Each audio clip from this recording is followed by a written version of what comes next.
Alright, that's the best I can do with this overhead view. ALPINE V12 432 channel power amplifier, part number MRV-F307. Shout out to the old school, baby. That's right, you heard it. This was a kick-ass amp back in the day, and guess what? It still is. It still has potential. Somebody stripped the shit out of all of these screws, so I'm going to be replacing quite a few of them. Also, there's a lot of rust. Shout out to the rust squad out there. You know who you are. Going to be cleaning those up as well. Overall, faceplate, great condition. RCA terminals, a little oxidation going on in them. It's requiring a 30 amp fuse. He's got a 20, so yeah, that's looking great, right? And then the power source is looking kind of, yeah, needs a little bit of attention. Other than that, we'll go off back to the top over here. We'll go back to the top over here. Power light LED, the power engraving or etching has kind of disappeared, got scratched away. It does have scuff marks and dents and a little bit of rust here and there, but overall solid shape. It's not flimsy, nothing's cracked completely. You have your input mode, filter, crossover gain, input mode, filter, cross gain, multiple channel. So that's what's going on with that.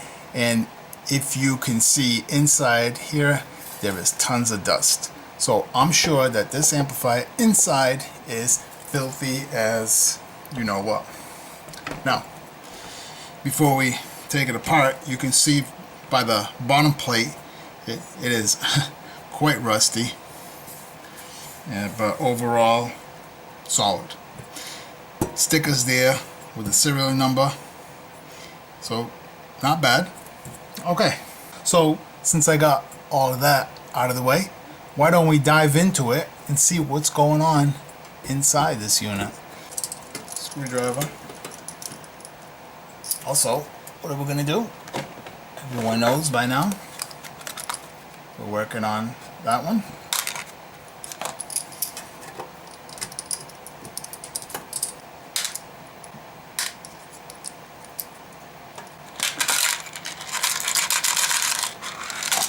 Set that off to the side. Alright, moment of truth.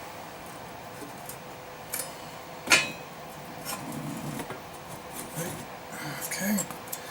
First thing I do is look underneath the cover. No traces of anything being burnt from a capacitor or such component. I do see a lot of debris. This actually tells me that there is an animal at one point living in it. Might have been a roach or two, or maybe some kind of ants or whatever it may be, but definitely I can see a nest. And here's another thing right on the cap. See that big old clump? And that is wood shavings. Okay, let me put that in the trash. Okay, now I'm gonna file that off to the side. That needs to go in the other room. Alright, yeah, this thing is, first thing I noticed is all this here. It's like wood shavings all around. Let me make sure there's no animals. That's the, don't want any roaches in my house. Yeah, a few spider webs still intact right over here in this region. These are nice caps, huh? What's up with this, huh?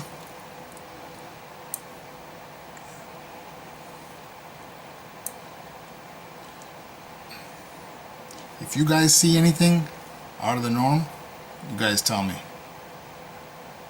Just go into that comment section and say, hey, right there. That way I can read it, I can look, and I can say, okay. Okay, so now the next thing that catches my eye is the construction of it. This is a very nice, it has a nice construction on this amp. Nicely laid out. And high quality components from what I can see. Alright, before I take her apart, I'm going to go into the shop and blow her out with compressed air, because I don't want to be flipping this over and getting all that stuff over here. Okay, so she's all cleaned up. Didn't want any of that stuff on my table here. So what I'm going to do is I'm going to put some power now. Look at that. Those screws are stripped galore. Wow. Let me fire up the oscilloscope while doing this. And the last one. Ground. And get that one, the probe. Get the probe. Oh yeah, probe's on deck. I don't need that clip. I'm just going to go right. Actually, you know what I do need is, now here's your output right here, and here's your drain. Okay, and I'm at 9.5. I'm going to turn it on right now. Alright, here's the signal that I'm getting for the ALPINE. Looking pretty good. Let me go down here real quick. I'm going to check them all, but this one's 18.33 volts. Okay, that's that. So now I'm going to just test these out.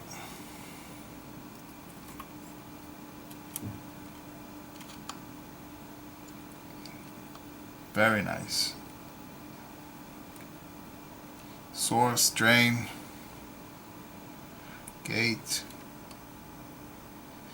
Oh wow, yeah. Oops, I'm not even filming here.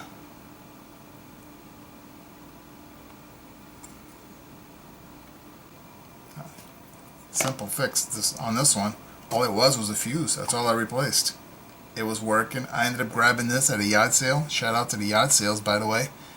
And yeah, luckily it was working. I bought it as is as well. So not bad. Happy with that.